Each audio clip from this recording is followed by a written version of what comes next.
building that trust between people is important so that you can have a little bit of space without anyone being offended. At a movement. Yeah. Let's go. Hey, looking like he shot the ball. That's what I like, bro. Yeah! Me and my friend so on. Let's go. Welcome to Talking Trophies. I'm Ravo. I'm Weibo. And we're back with another episode. We had to bring back the big man himself. He's been on an episode before. We spoke a bit about this topic.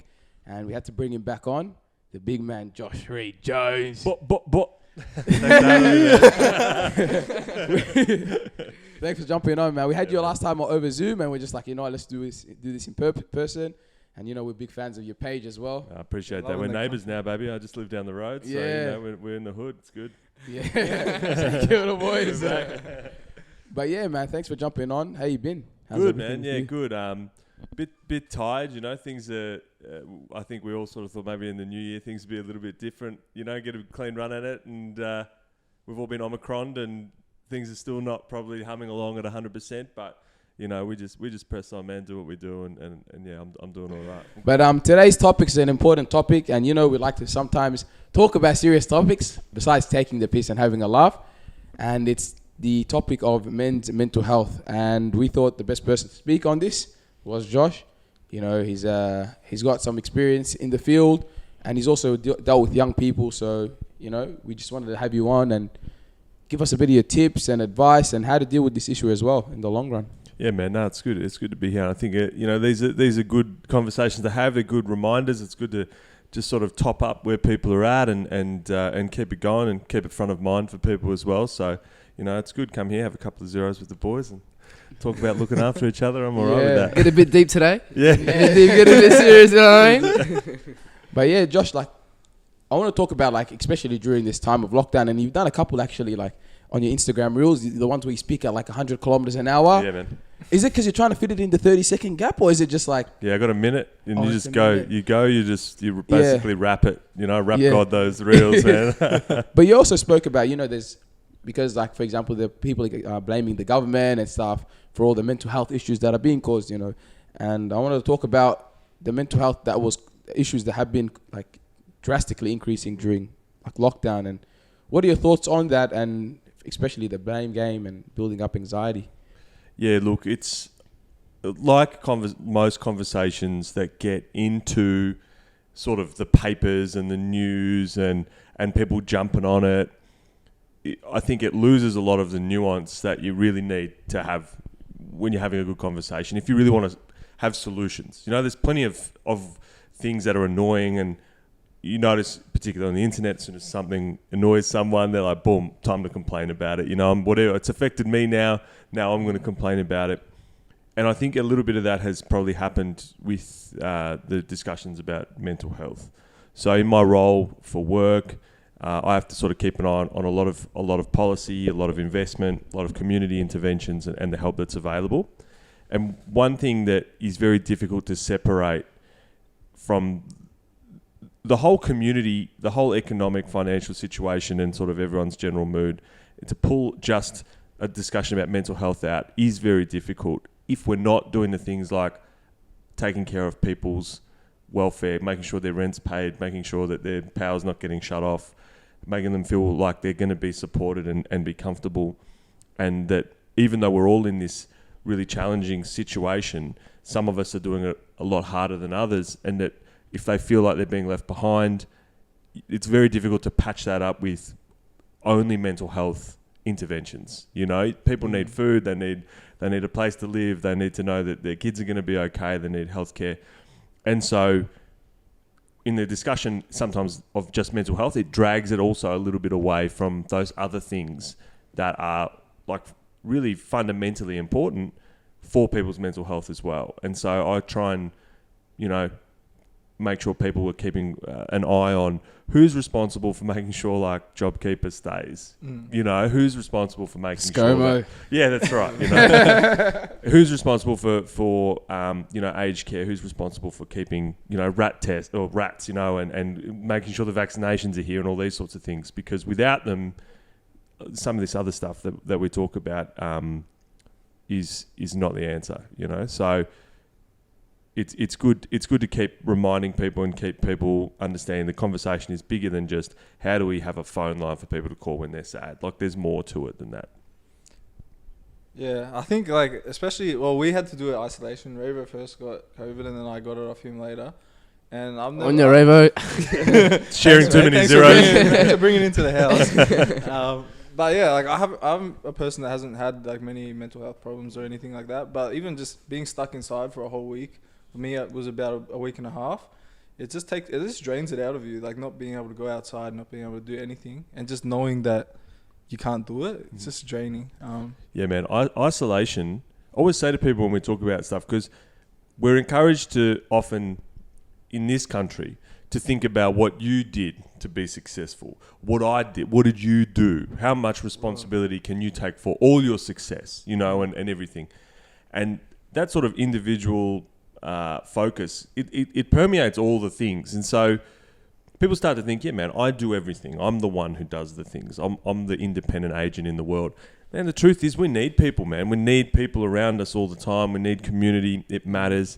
I always say, going to prison and being in a cell with violent criminals and rapists and murderers and liars and whatever is not the worst thing you can do. The worst thing you can do is put that person in solitary confinement on their own. As human animals, we need other people, and isolation is very difficult for humans.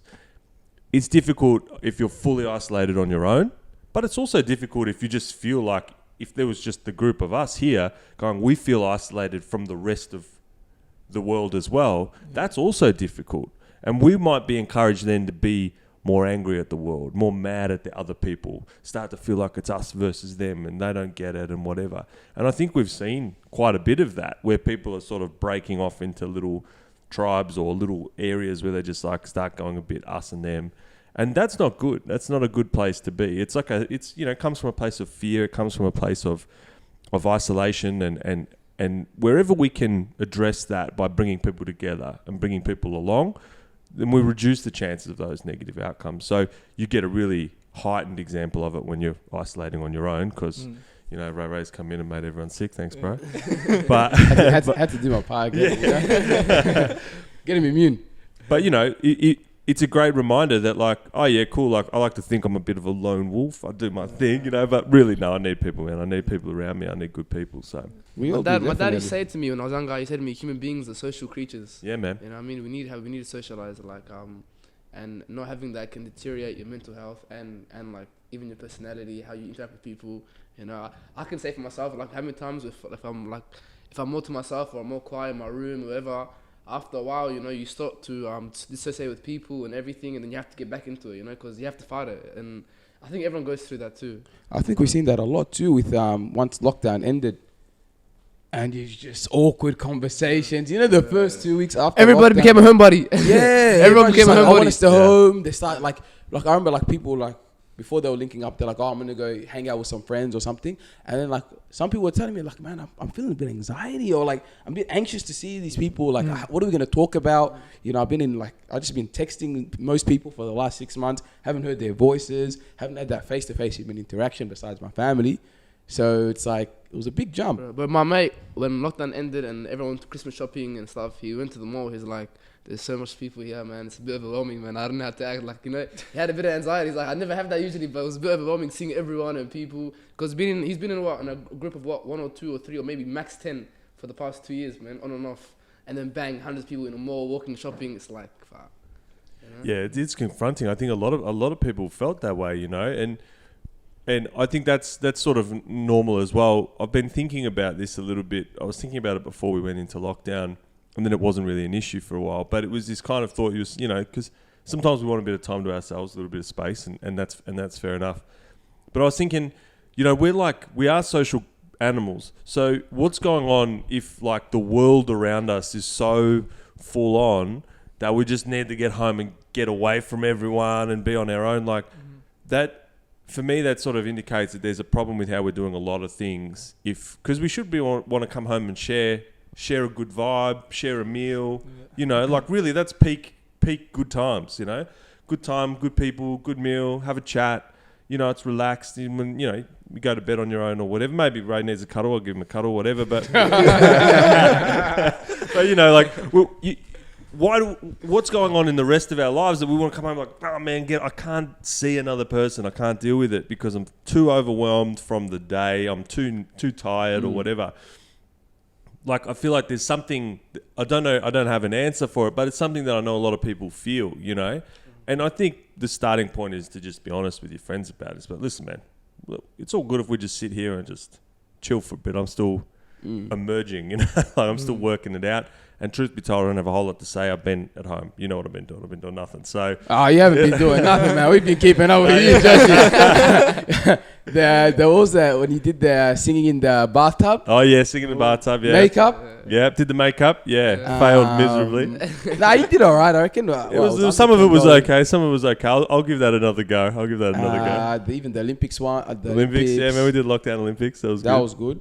You know, like, you kept yourself occupied, and I think that's one thing too to deal with mental health is like, even if you're feeling down, just go, like, right now living here in the Bay Area. Yeah. Like, I didn't know how good this is, but like after a long day, just going for a walk down the beach. Yeah. Yeah, man. Like, I didn't even realize how like valuable it is just by yourself. Even just watch the sunset and like all your problems of the day are gone. You know, after a long day of work, whatever. It's a blessing, man. Like that downtime just away from your phone and stuff as well, I think is good. You know, I think probably all that stimulation from our devices is probably part of the reason we feel we need to go sit on our own, you know? That's not real human interaction. I wrote an article a few years ago about how, like, people say, oh, we're all so connected now that we've got all this technology. And I'm sort of saying in the article that, like, we're not really more connected, we're just more available. And when you're on like 50 people's schedules, that can be like exhausting. It's like, why don't you get back to me quick enough? Why aren't we doing this? You know, you're like, come on, man. I'm also doing my thing, and I've got 20 other people trying to hit me up about stuff. You know, and again, sometimes those conversations, those honest conversations, can be difficult. You know, to just go, listen, man, maybe I won't get back to you for a day. It's not because I don't care. I'm just smoked, or I'm just busy, or I got stuff on, and you know, like. Building that trust between people is important so that you can have a little bit of space without anyone being offended. You know, giving people that understanding that you want is a really good way to set a good example for like improving people's mental health around you as well. I think even it's a bit intense with like just even social media. I think during the lockdown, you're just on your phone constantly, and what you're seeing is, despite people being in lockdown, it got to the point where, like, because if you see someone posting in lockdown, you're in lockdown, but you're seeing someone else post having a good time. Oh, yeah. I remember even like there were some influencers, some like Australian influencers that were getting like told, like people would snitch to call the police on them if they see them at the beach, like, hey, they're not they're not following the lockdown protocols and stuff like that. And then they're like, oh, we're just in another state, or, you know, we're on a little vacation and stuff. And it got pretty toxic. And the thing about social media is, and we've probably said this countless times on this podcast, is like, people are always going to show their best. And I saw a quote, I heard a quote not too long ago, and he said, don't compare someone else's highlights to your behind the scenes. So everyone's going to show their best selves. You might be sitting at home, no shirt on, you got a bit of a gut from lockdown, you're not feeling, you're just chilling. Just, you know what I mean? It's like, you don't need to compare yourself to someone then, because you're going to have your peaks and they're going to have their downs. Exactly. You know? Bro, what do you mean? Instagram is a highlight reel. Everything social media is people's highlights. You never show your people's bad sides or downsides, you know? So if you always see people's good times and the happy times, you're going to think, fuck, their whole life is good, man. Bro, I'm doing it hard these days, but these guys are living it up all the time, but I have no idea. They got their own demons, their own battles, their own struggles, their own challenges. So, yeah. Yeah, I was talking to Ravo about this like this morning, because we're just thinking of ideas to talk about. And I was curious to see what you thought about it, but I was wondering if you thought, like before the lockdown and everything, if this mental health issues always been rising, and I don't know if it's because of the environment that's coming up with us, or if it's just people being more comfortable to come out and talk about it. And just wondering what you thought on that. Like, yeah, that's a really great question. You know, are we talking about it more, or are people coping less well with the way things are? You know, and it's probably a little bit of both. I feel like people are talking about stuff, but I also feel like in the same way that Instagram stuff it's like a highlight reel. It's also like encourages like extreme conversations, you know? So like I'm only going to post when I'm either things my highlights or like, guys, I nearly had a break, you know, I had a breakdown. At the end of the day, like it's whatever it is, it's a curated platform. Everyone's thinking about what they're going to put on there. You know, it goes through some kind of filter for each person. We know that kind of performative vulnerability also gets a lot of attention online as well, which gives people incentive to do that, you know. But most of our lives are in the middle. Like the most time of our life is in the middle. It's that regular stuff. It doesn't translate well to social media, but it translates really well to being social. So how do we just keep it real with our friends and our family and not feel like I have to wait for everything to be terrible before I say anything's wrong, not wait till everything's like the best before I can find like the good times or the good moments. And sometimes that's just like bumbling your way through it, you know, just saying things like when you don't have the proper words, but you're just like, for instance, today, man, I was smoked today. I had a really big week, and I was just reading on the couch earlier, and I'm tired. I went to sleep, man. I had to sleep for like an hour and a half, just sleep on the couch. And so, if I was like to describe how I was feeling, I don't. There's not really like a good word for it. You know, I feel a bit drained, feel a bit tired, feel a bit, you know, I'm not like miserable, but I'm just a bit. I was a bit flat, but like kind of exhausted, not sad, not grateful for good stuff, you know, but also just feeling a bit exhausted of the whole process and just a bit. It's not really a great description, let's be honest. If I wrote that in an Instagram caption, it's like, what mess is this guy talking about? But if you just start and then people go, oh man, that was me like 2 weeks ago. That's how I felt like 2 weeks ago, man. I wish that's how social media was. Yeah. I wish I can post, I'm pretty exhausted. No one reply to me feeling sorry for me. Yeah. Just be like, yeah, man, I feel raver right now. Yeah. You know, like after work, I finish at 5 and be like, damn, that was a long day of work. No one reply back to me unless you're like, yeah, I had a long day of work too. You know, not, oh, how are you? I'm here to talk to you. I just wanted to post that I had a long day, like without someone like, you know, thinking oh my God, he's going through something. Either you're going through something or like, oh, you're lucky to have a job, stop complaining, or, oh, I didn't even get some work. And, you know, it's that. But that's why I think it lends itself better to your conversations with people, and you got to hang on to them. I'm really fortunate. I got really good people in my life I can just chat with, man. You know, we just chat, and I don't worry too much about whether or not I can have to say all this stuff online, because we just sit around and go, how you going, man? I don't know, today I'm just a bit whatever, you know, like, and give it a go. You get better at describing it, but also it gives other people tools to say, oh man, yeah, so like I feel like that a week ago, or I feel like that, you know, in a couple of weeks I feel that way. And that just helps people like navigate it, because you don't have to wait till something is like so bad that you can be like, I'm cooked, properly cooked, done, miserable, before you say anything. And it also means you can be like, at the end of something, be like, this was good. You know, we had a good time. Like, we had a nice meal. It wasn't like the best thing that's ever happened to me. You know, it was your first chicken teriyaki. We didn't die. Happy days. And, you know, that's it. You know, we go, that's good. And it's nice. It's not highlight reel amazing, but it's good. And and that's good too. Like, it's because we make up so much of our life in the middle. You know. Yeah. I was thinking about posting the chicken teriyaki I cooked. But I'm just like, you know, it's a bit of a flex. It's good, but it's not like extra. No, that's a flex. You should have posted it. The day I make lasagna from scratch. Yeah, man, I'll come round. I'll hit you up for some of that. Hey, get the opposing control number ready, yeah. 000 number ready to speed down. Huh? So, because the topic for today is men's mental health, there's some stats that I've ran across in the internet. They're verified sources too. If you want to fact check me after, you can fact check me. Fact check. But so he says here, around 4% of Australian men reported that they were lonely, so have no close friends at all. A significant proportion of men who experience depression at a given point in time continue to experience it or relapse. Another one is lifetime suicidal ideation, if I said that correctly, was high, with around a fifth of young men and a quarter of adults reported they had thoughts of harming themselves at some point in their lives. Around a tenth of young men, adults, had made a suicide plan in their life.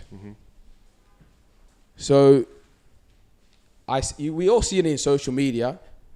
There was two sides. So there was people like trying to push that agenda that, look what's happening during the lockdown. There's more people dying from suicide, and because of the lockdown, and they're feeling depressed, it's the government's fault, and they started playing the blame game.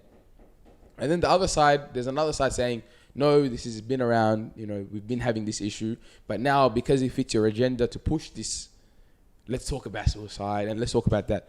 What are your thoughts on, you know, like, especially men, it's like I think it's like men are like 3 times more likely to commit suicide. Correct me if I'm wrong with the statistics. You know, why do we suffer like as much? You know, why do we go through those tough times? Why do we even why do we go like all the way with the suicide? Because people don't want to do it. Like, despite like they're fighting things in them. Like, I remember I seen a video of some guy before he committed suicide. You know, he spoke about, he's like, I'm gonna miss the last season of Attack of the Titans. It's an anime show. You know, he's like, I really want to see, you know, my nephews grow, but he just couldn't. He was just fighting like within himself. And you know, why is it that we go through this stuff, and like especially as men? Yeah, it's a great question, and there's lots of theories, lots of reasons, lots of causes. You know, it's a complex web of things that lead to poor mental health outcomes. Because it's so difficult for people to understand what's going on with individuals, because it is quite individual, and because we have this side effect of that, like, I'm responsible for all my own things. You know, I did this. That same discussion about what I did is also like the same discussion that says you need to do something to sort out your mental health too. Like, you, whatever it is, or your physical health, like, you just work it out. This is what you need to do. And a lot of the prescriptions are about what you need to do. So I feel a certain way, and then the prescription is from a well-meaning person or a lot of people on the internet. You need to do this. Eat this, do this, blah, blah, blah, blah. The way that I have always focused on it, and the stuff that we do at the Just Be Nice project, is to look at someone who is in this moment where they're thinking of doing something like, you know, taking their own life, or, you know, even like someone who's sleeping rough, sleeping on the street. And I go, the only reason you would ever be there in that moment is because at that time, that's the best option for you. You think this is the best option. The reason that you ended up there could be a variety of reasons. For instance, for rough sleepers, sometimes you come out of rehab and then they want to put you in like a rooming house. It's like a harm minimization facility, which of course I agree with, the harm minimization, but that means that people using drugs in these houses, you just come out of rehab, you don't want to be near it, so your option is sleep rough, right? Someone's having this moment where they're in deep despair, they don't see the point of anything, and then they're thinking, well, this is my best option. What I think our responsibility is to make sure there is always a better option, you know? Mm-hmm. Instead of saying it's you all the time, and of course there's responsibilities that you can take and there's things you can do, but if we look at it like, how have we let someone get to the place where this is their best option? Well, being isolated and lonely is one thing, because their best option is they're like, well, no one cares, I'm not here. Instead of looking at happy and sad, we use a scale called from despair to agency. If you have agency, you believe that you have some control over what's going on in your life, and that if you do something, the thing you want to happen could happen. If you're despairing, you don't see any point to anything. Well, no matter what I do, it's not going to happen. No matter where I'm going, blah, blah, blah, blah, blah. Someone who looks like they're in a really bad spot, maybe sleeping rough, but thinks, if I do this, this, and this, you know, maybe I can even just get my next meal. Doesn't mean I'm going to get all the way to the, you know, the White House or whatever. But like, if I can get my next meal. If I do this thing, they have some agency, and they're low risk of like super, super high risk behaviors because they see the point in what they're doing. You can have a kid that's living in a house with every advantage in the world, private education, all the things, who just thinks, what's the point? There's no point to me doing any of this. No matter what I do, I'm not going to make my parents happy, or I'm not going to be happy, I'm not going to get where I want to be, I'm not going to have as much as this other person. And that person is despairing. If you looked at him, you'd go, oh, this guy's in trouble and this guy probably okay. But in fact, it's the other way around. So when you're really despairing, that's when you're at high risk. So first of all, suicides didn't go up in lockdowns. Some presentations went up and some calls to lifelines went up. The calls to lifelines going up correlates exactly with the lack of an announcement for financial assistance. So the biggest spikes were before JobKeeper were announced, because people are always told call Lifeline no matter what your problem is, and they're like, I can't pay my rent, and Lifeline's like, that sucks. Yeah. But we don't have the mechanisms to help you with that. You know, what's their best option? Well, if the rent's paid, if we're taking care of this other stuff, then they don't call Lifeline. You know, we don't have those issues because they're okay. The rent's paid, there's food on the table, the kids are going to be all right. So one of the reasons that people struggle is because we do place so much personal emphasis on people. And if you are despairing and then you're given all the responsibility and the community doesn't pick it up, well, of course, you're at risk of making really tragic decisions. So we need to worry about how we show up. Make sure people aren't lonely. Be the kinds of people we want to be. Be the kinds of friends we want to see. Make sure there's always better options by providing that amenity, by voting for people who will look after people, you know, and who care about that. So that you go, I'm in trouble, and they go, we've got you. We're not going to wait till you do something drastic to give a shit. And that matters. And men are high risk because in my experience, they have a lot of we call kind of like material challenges. Problems with like work, problems with things, problems with like aging out of being able to play footy. It was such a big part of your identity or whatever, changing schools, you know, this isolation stuff. Things that do have solutions, but if you don't have access to the solutions, it's a big challenge. Whereas in my experience, again, and this is not true across everybody all the time, but women, their challenges are more, they have a lot of like emotional sort of processing challenges where they start to think about what people are thinking, what's going on, but they're talking about it as well all the time. So there always seems like there might be some forward movement because they're communicating about those problems all the time. Whereas you take a male farmer who's like, I just need it to rain because the bank's going to take my house. The solution is make sure the bank doesn't take his house. Like, give him the break. If you don't give him a break, there's only so many conversations about the banks coming they can have before they go, what's the point? I can't do it. I have no other better option. And those are the things I think we need to address, particularly for men, as well as that, you know, continue to show up, have those good conversations, and support people, like men supporting men, you know, having good friends. Well, I completely agree with that because I knew a guy, he came from overseas, he migrated here, and back home he was the guy, you know, educated, smart, working, and then when he came here, he got married and had a couple kids, but he couldn't provide for his family. Like he could get a job here and there, but it wasn't something that he was used to back home, you know. So when he started working here, got odd jobs here and there, and then not being able to provide like financially as much, it started to hit hard on him, you know. And then you see it slowly, so it's just wither away and drain him more and more each time. So I feel like you're absolutely right. But what solutions do you think like people can do to overcome those kind of issues? Because you can just say get money, but you know that's not always the case. You can't just straight away get finance. So someone, like, especially men, facing mental issues regarding financial living standards or issues with money and stuff. What solutions do you think? That's an ego even. Ego. That's an ego issue too. Yeah, like for example, that, yeah. with men, like it's like even with him, he's like, I want to provide, but it's like I don't want to ask anyone for help or assistance because I don't want to feel like less of a man if I'm not able to provide for my family. Yeah, and that's realistic. That's how a lot of men feel. You know, like even me, for example, like I'll look at my bank account sometimes and be like, you know what, I'm running a bit low. So what I'll do is I'll like reduce spending, not see anyone. Yeah. You know, like how are you meant to do? Like if you're in that situation, but instead of saying maybe, you know what, let me go ask a mate for like $500. Yeah. But my ego just tells me I'm not asking. I will never ask another person for money. Yeah.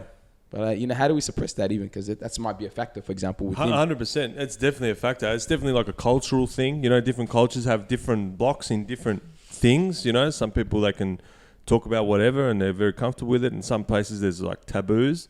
Taboos, for a start, are always a challenge, whatever they are. A lot of the things that people struggle with are the things that you can't just like bring up at a dinner conversation, you know, or they're uncomfortable with. So with your emotional energy, I think when you've got a little bit extra, when you're feeling like you're in a good space, give a bit more. And then when you're down, ask a little bit more. One way to like ease it around your mates is to be someone who goes, hey man, I just need a little chop out, you know, like I want to go out for dinner with you all, but you guys mind just spotting me tonight, I'm short. And everyone goes, yeah man, it's like $5 each, we got you, you know, like no big deal. And then they go, okay, that wasn't bad. In fact, I feel good that I can help my friend out. It's like a small gift to me that I could help you out for $5, and we got you, man. And I'd rather pay the $5, have you come out for dinner. The thing is, I'm fine being that mate, but I don't want to be That's the one. right. I'm Yeah, fine yeah. giving the money. I'll always Yeah. give my boys money. Yeah. Like at one point in my area, I was the lone guy. For some reason, I think because I was the only one with a Just got a job. pile of got watches and stuff in your thing, just like taking people's collateral everywhere. because like, there was a point where I was literally just like there was a point like I had like 7-8 guys that owed me money. Yeah. Like they'll ask me and I'll be like, all right, sweet, here. I'll chuck them 200, chuck them 100, you know. And I was just like, I was fine being that guy. Yeah. One thing I hate about doing is, and I hate, like, this is why I stopped doing it. I hate asking people for my money back. Firstly, it's easy to give you money. It's nice when they just give it back, but when you got to press people, it's It can be uncomfortable, hard. man. But like, so like, for example, continuing on what you were saying, so I'm fine being that guy, but I'm not fine being the guy. I'm just not comfortable with myself being that guy. Like, It's always scary. Like there's a lot of things that's scary to think about, but people don't judge you on that. Like you think that they're gonna judge you, and they think that they're gonna think less of you because you're asking or because you need help. But realistically, people are more than happy to help you. I feel like they want to help you. If anything, like if you like for me, if I help one of my friends, I feel good inside. I don't feel like they're less of a person. They're a burden to me or anything. But I think a lot of the time when you're thinking of asking for help, you feel like that burden, and you think that you're making everyone else's life harder and you're putting them down, where they just want to see you happy as well. So yeah, I mean, it's a weird kind of leadership to step up when you need a hand and say, hey, man, I need a hand. But it matters, you know, and if you can be that person, like, that helps. People see it and they go, cool. Also, it's easier for me to just say, hey, man, can you guys spot me dinner this week? Early days, then let it blow out to like when I've got to come and go, I need $1,000. You know what I mean? Because I've just kept going out and doing these things. I've let it get out of hand. We could have just taken care of this early. And when I come out and I say, hey, man, can you spot me dinner? Then all of a sudden everyone knows, all right, we're not going to do all the expensive stuff. Like, you know, we know where you're at. When you're just acting like it's all good, also people can't help that they don't know, you know.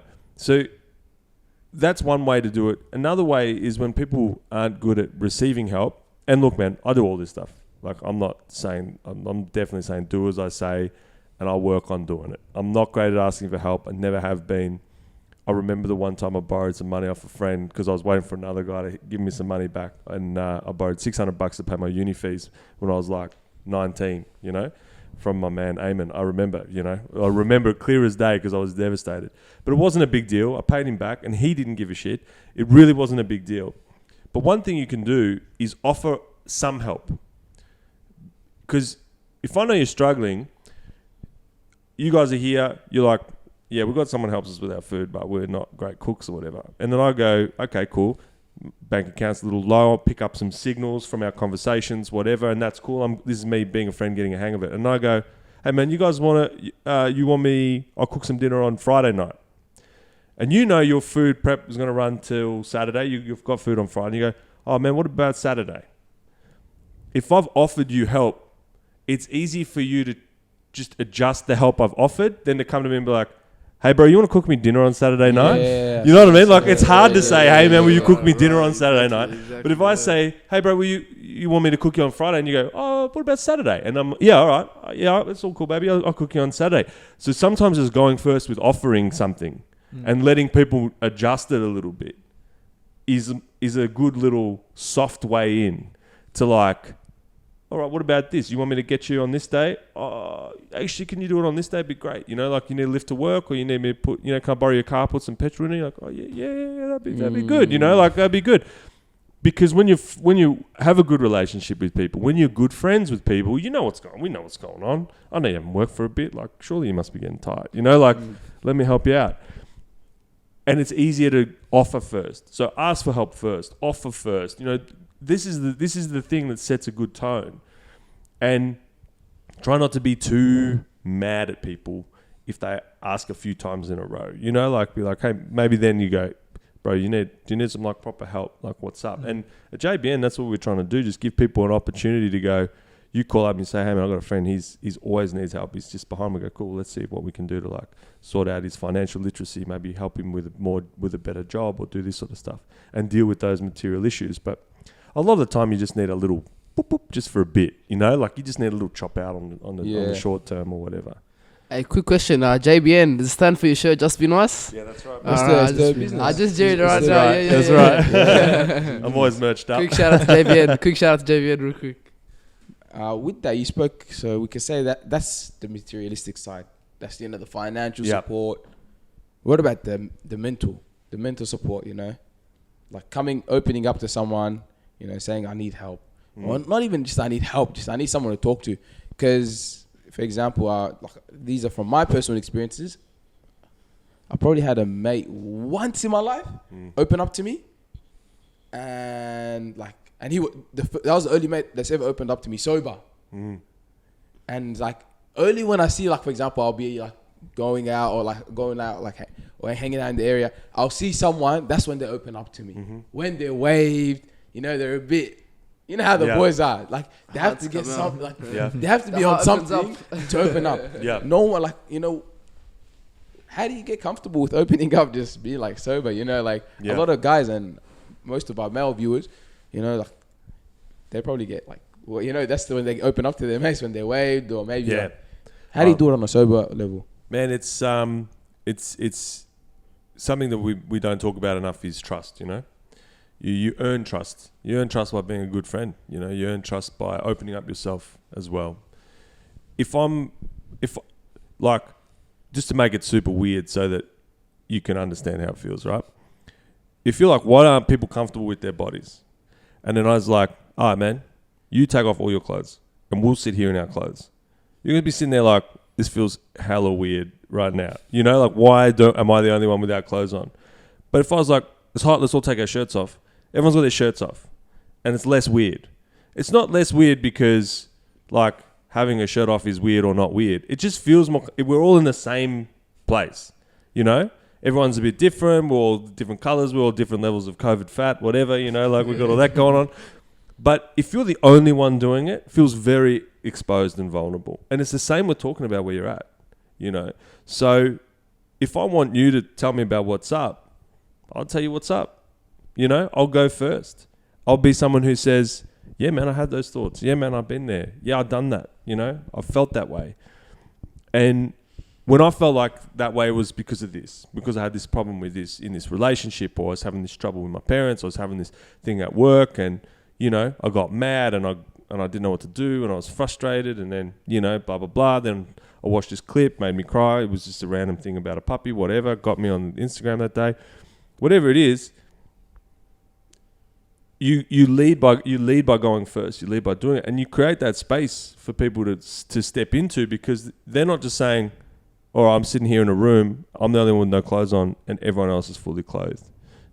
I'm here telling everyone how I'm feeling, and no one's reciprocating. And I know everyone cares, but I still feel vulnerable on my own, standing out here naked while everyone else is just like, yeah, man, we still love you. That's cool, but I'm naked and you guys all dressed, man. Someone help me out, So it's not even about the care stuff. It's just I think it's just about you establish a level of trust and intimacy by little bits and pieces over time with your mates and in relationships and with your family, whatever, by just doing it, reciprocating, asking good questions, paying attention, having good conversations along the way that aren't so intense, so that, again, you stop things from getting too bad, but also when an intense conversation needs to happen, it's not like, hey, man, we haven't really spoken about anything for 6 weeks, but now I've got to drop some heavy shit on you. Because that's also hard too, I don't want to just call you up, haven't seen you for a bit, haven't spoken to you for a bit, and then be like, I'm going to bring a downer conversation in, which is how people feel about it. Even though you'd be happy for me to do it, and you'd be like, man, I'm here, whatever. If we've been sort of just touching base, checking in, then I'll be like, oh man, that thing, now that we're sitting down next to each other, now I'll open up a bit more. Now I'll drop it on you properly, yeah, man, it's been pretty shitty. So it's all of that stuff together that creates an environment, but you can't do it in one go. It's just always a bit of a balance, a bit of trust, and try and keep the trust. Be someone people can trust, and that helps people open up. And the tragedy is that some people don't have those people. They don't have good people around them, people who care, people who show up. That and that's true. So if we see those people and you care, just don't try and save them on the spot. Just try and be around. Yeah. I guess that's just keeping that group of people and those people around you, like, because I know I have a problem with keeping in touch with people, especially like when I was living home. Like, now I see like my boys that I moved out with a lot, so we keep in touch and people come around and I have the people around me that I stay in contact with. But before that, you know, I just really had my family, and like I was bad. Like I didn't reach out to people just to see how they're going, really. So I think, yeah, at that point, you're not gonna reach out to someone that you haven't talked to in like 6 months and start telling them, "Oh, I'm like start opening up and be comfortable with that." But when you're more consistent, I know that's something I have to work on, like keeping in touch with people and keeping those relationships, like up to date and just seeing it around. That would help a lot. Bro, I can relate to that 100%, man. And Yeah.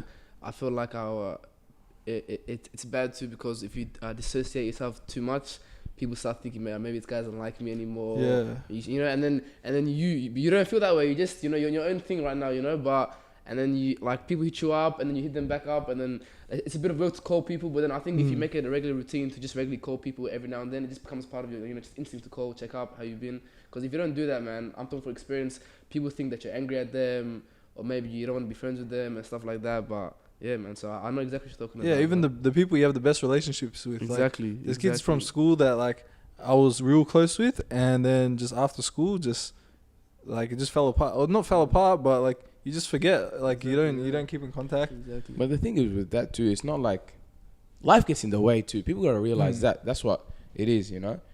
Like I personally, I'm still in contact with like cousins in Sudan, you know, and I get mad. Like I haven't spoken to them. I'll be honest right now, I haven't spoken to them in like 2 months. Not 2 months, sorry, a month and a half.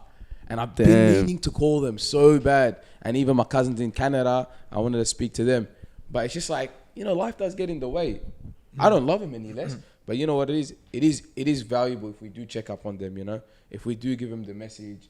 Because then, like, you see me, like, for example, you see, like, people I haven't seen. I see him, like, how many times do we run into people? Yeah. But because I randomly, like, one thing I always do, if I'm following on social media, I'm replying to your stories. That's how I am. I'll see a story I like it, I'll reply to it. You know how people normally just like flick through? But because what I've realized is I've replied to so many people because I like their post, or like, you know, that when I see them the next time, I just can catch up with them and have a laugh. And because it's like, oh, you know what? Even though it was a 1 minute conversation and I literally just went on my phone, just like I was on Instagram, flicked it up, ha ha ha, or something. But it feels comfortable. Like I've spoken to them, even if it was like 3 weeks ago, a month ago.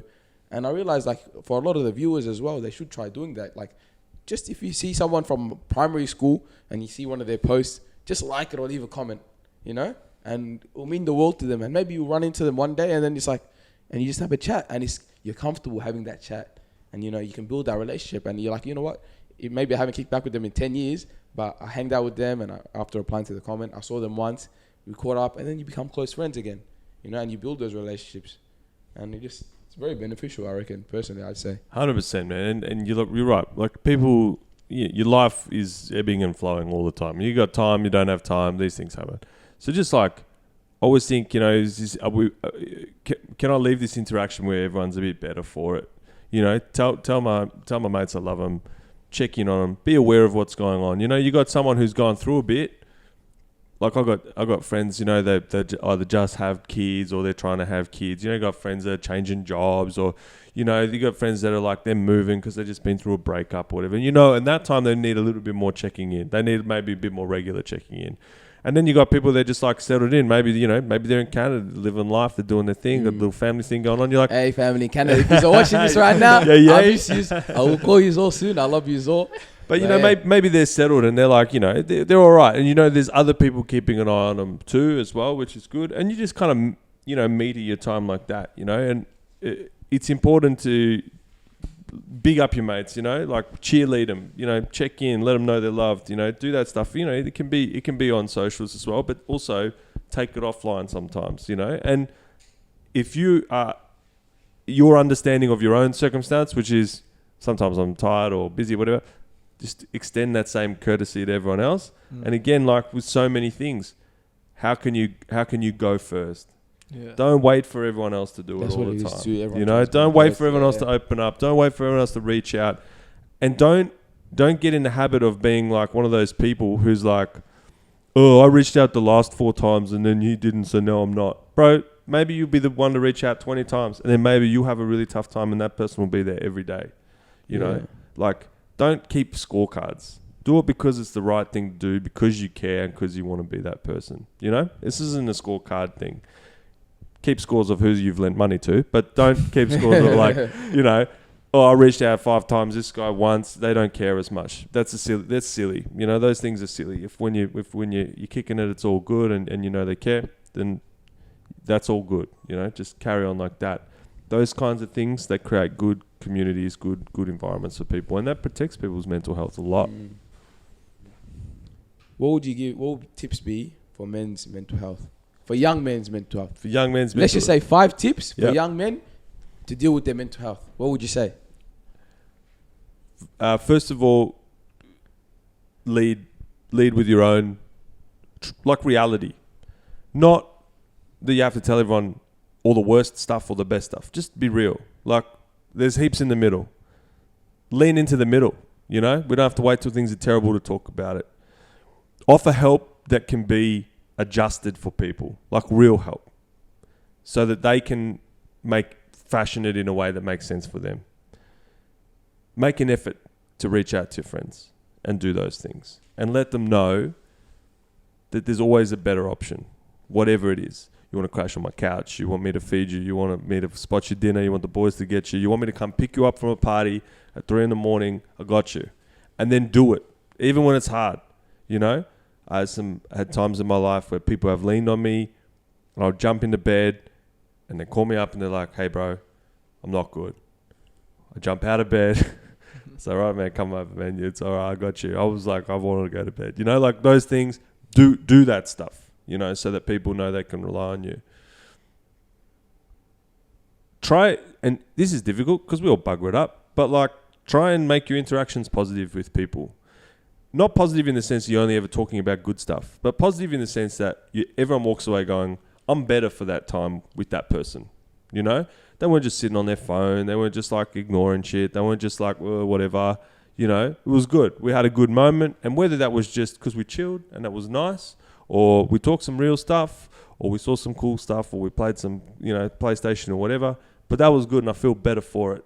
And remember when you get in those moments, that's the 5th one. Remember when you get in those moments where you're sort of sitting in your room a lot, like, oh yeah, shit, actually it's better when I do enjoy seeing my friends, even though like sometimes I drag myself out to go do something or make that phone call, and you know, I'll do it because I know once I'm doing it, it's going to be worth it. It's just like fitness sometimes, you know, like you drag yourself to the gym, you know you're better for it. Sometimes you can get in your own head, you can get tired and you can be, I don't want to see anyone, I don't want to do anything, I'll sit in my room. But if you know that's happening a lot, then you've got to go, all right, I'm just going to go catch up with one of the boys and see what's up.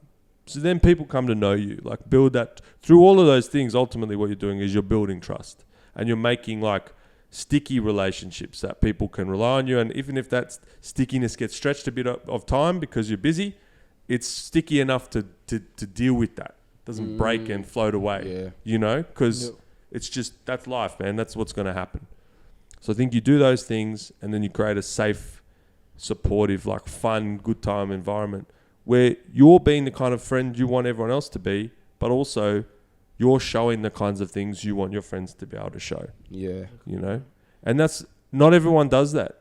That's what makes that's what makes leaders. That's what makes community leaders. That's what makes leaders in friendship groups. That's what makes good friends, good family members, good parents. So you practice it, you live it, and we're all better for it, you know?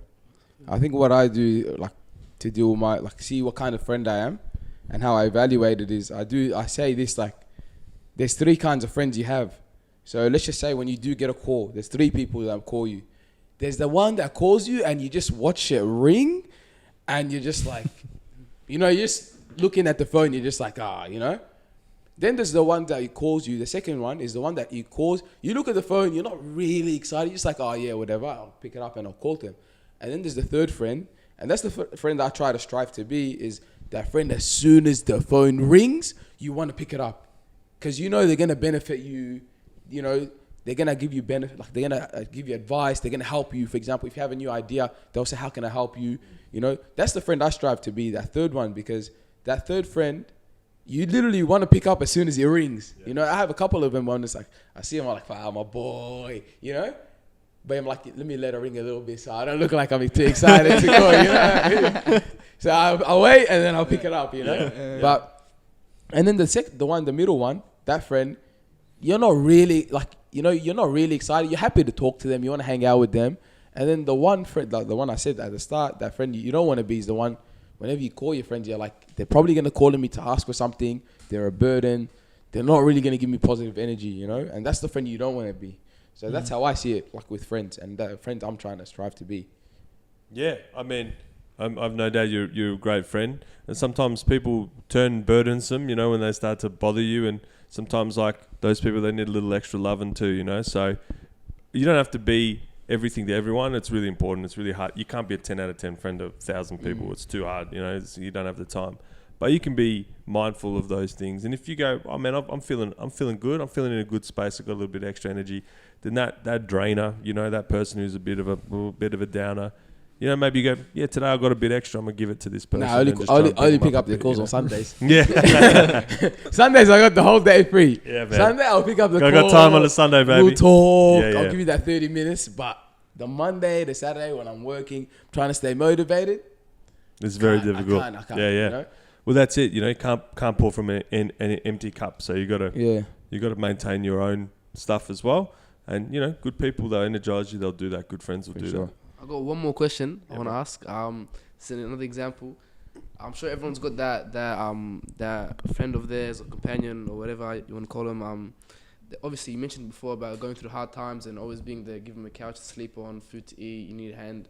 But there are some people who like they do ask for help and they do complain about what's going on, but they have no attitude to change whatsoever. Like they've got like it's the same scenario. Oh yeah, it's happened to me. Like it's like they show on pity, and then they have no attitude to change themselves because everyone goes through things, you know. And we all have our sad moments, but it's the attitude you have to change to get better, to keep fighting. And people like they are drainers, you know, and they don't change the attitude whatsoever or anything about their day to improve whatever scenario they were in beforehand. What advice can you give on those kind of people or how to deal with those kind of people in those situations? Man, it's a great question. You know, really good question. Patience is one thing. We are sort of positively reinforced in that same like highlight reel super negative way to be like, if I need help, I got to seem really tragic, you know. So people get positive reinforcement in that direction, encourages them to sort of develop around that. So telling people like, hey man, you give this a go and it doesn't work out, I'm still here. And you give 10 things a go and they don't quite work out, I'm still here.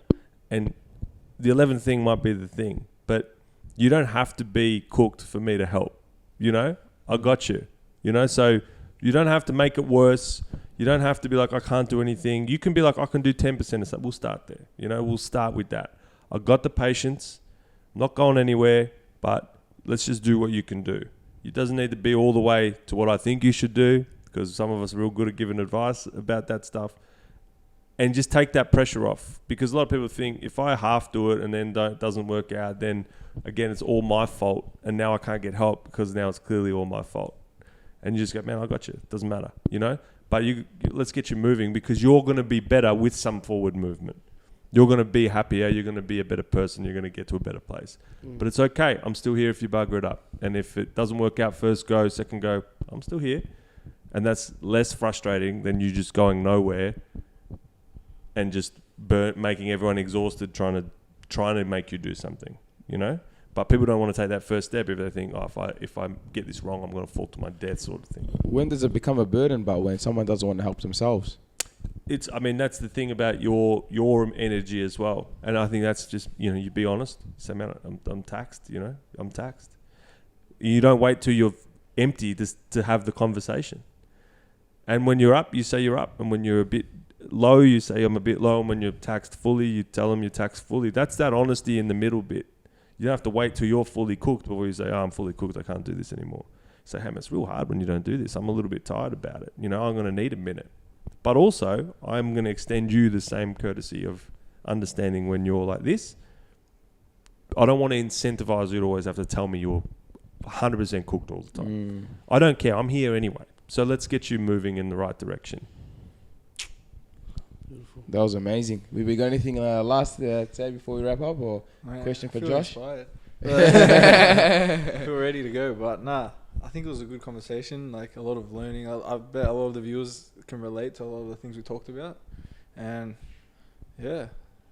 Oh, by the way, we got Ben in the back. Shout out to Ben. Working on the camera. He actually made the logo for Talking Trophies. So shout out to Ben. He's doing well. Camera on yourself, hangover, but he's doing alright. He's doing alright. It's killing it. But yeah, man, Josh, we got to thank you so much for jumping on. You know, we've been following you on social media. We love your stuff. It makes us laugh, you know. We have a group chat called Boardroom of Talking Trophies. Weebo never met you in his life. Like, he doesn't even know about you. Yeah. But because we sent it so much times onto the group chat, Yeah, man. the videos you made, then he's just like, oh, I love this guy, Josh. You know, so we love what you're doing, you know, and always bringing positivity to social media, you know, and just keep doing what you're doing. And even shout out to your business. Just be nice too. You know, you guys are doing so much for the community in general. And We'll be there. we'll put the Yeah, be man. nice right there. I love that. And check out Josh as well. If you're trying to have a laugh on social media, watch some. You know, he's entertaining, and there's some information too. You know, he's always Yeah, we keep it informative, real. and he loves to spit his game with his 1 minute freestyle. Yep. Is that written, or do you have a script for that, or you freestyle that? Sometimes I write a bit. Sometimes I just run it off the top of the dome. Off Yeah, the dome. whatever. But yeah, check him out, and you should be coming soon with the Commonwealth. Yeah, Commonwealth Games. We'll do some stuff. Yeah, keep an eye out, man. But hey, Yeah. thanks for having me. Anytime I'll come down and we have some teriyaki chicken, a couple of zeros. Nah, so nah, have a nah, chat. nah, Know whatever's Make going. sure you guys subscribe, like, check out our Instagram, and this will be, if you want the audio experience, just jump onto our Spotify. We're also on Apple Podcasts as well. But before we wrap up, stay humble, faith. See, I'm trying to call me and all, but it's only one of me. If I came in this world alone, why I get lonely? Can someone come unthaw my heart? I think it's frozen.